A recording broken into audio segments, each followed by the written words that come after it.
Hey Leo, this is Christina Del Rey with your astrology for July 2020.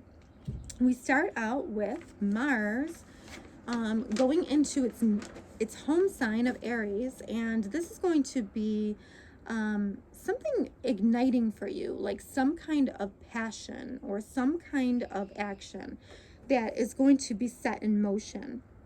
And because you are a fire sign, and this is a fire sign as well, you're going to particularly like this energy because it's going to motivate you. This is happening in a part of the chart that has to do with philosophies. It has to do with law. It has to do with maybe like, foreign places, or maybe like places out of state, somewhere far away. But, you might be taking action in a philosophy, or maybe you are maybe you are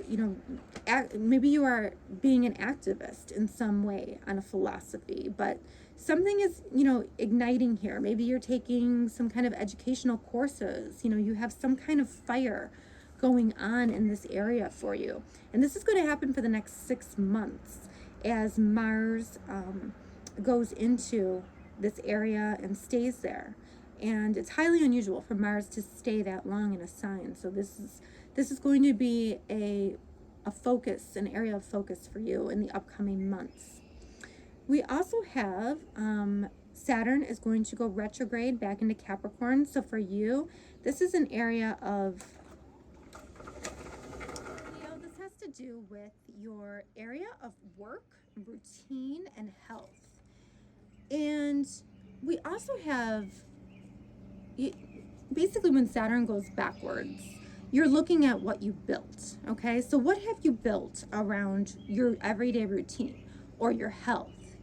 And what can you go back and fix so that it's solid? It's like the foundation of a house, right? You want it to be solid, and then you can continue to build. So this part of your chart you need to pay attention to. And in the same part of the chart, we have an eclipse on July 4th. And this wraps up the Cancer-Capricorn axis of eclipses. So basically, like, this could be like something that sort of releases you. This is some kind of freedom or culmination. But this area also represents like medicines too. So, like it could be like some kind of like release from that.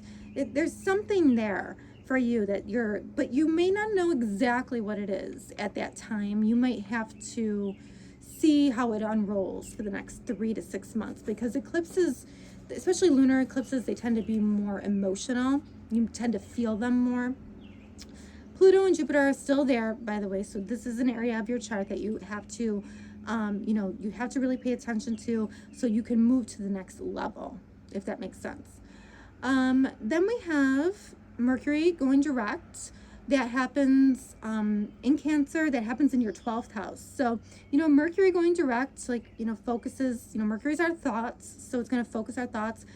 Being in your 12th house, like, this could be like behind the scenes stuff. So, like, I kind of see this as like you spending time alone, figuring out your thoughts, kind of carving out a place in your home to do this. But if you've been having technical issues, like I have been having horrible technical issues, hopefully those will start to, get better. But also this is like mental health too. So you could sort of feel like, okay, like my mental health is getting better, I'm progressing. And there's also like a new beginning in this area of the chart too. So this also has to do, this area of the chart has to do with like, institutions, anywhere where you go to be alone for a period of time. Like anything like that. This could be like sleeping. This could be, trying to think of what else we could say that this is. But there's a new beginning here. This is also like psychic stuff too. Like, your connection to the other side. So anything that has to do with there's another new beginning. So we have a blue moon here. So a blue moon is when you have 2 new moons in the same sign, and it's very rare. It happens this year. So whatever was going on, the same part of the chart that was going on for that June eclipse, the second one that happened on the 20th, you know, this is at an Antarctic degree, so it's, you know, like there's an importance to it. There might be a culmination along with a new beginning. So pay attention to this area, set good intentions, and you know, hopefully you will have a great month. Stay tuned for my August 2020. Thank you.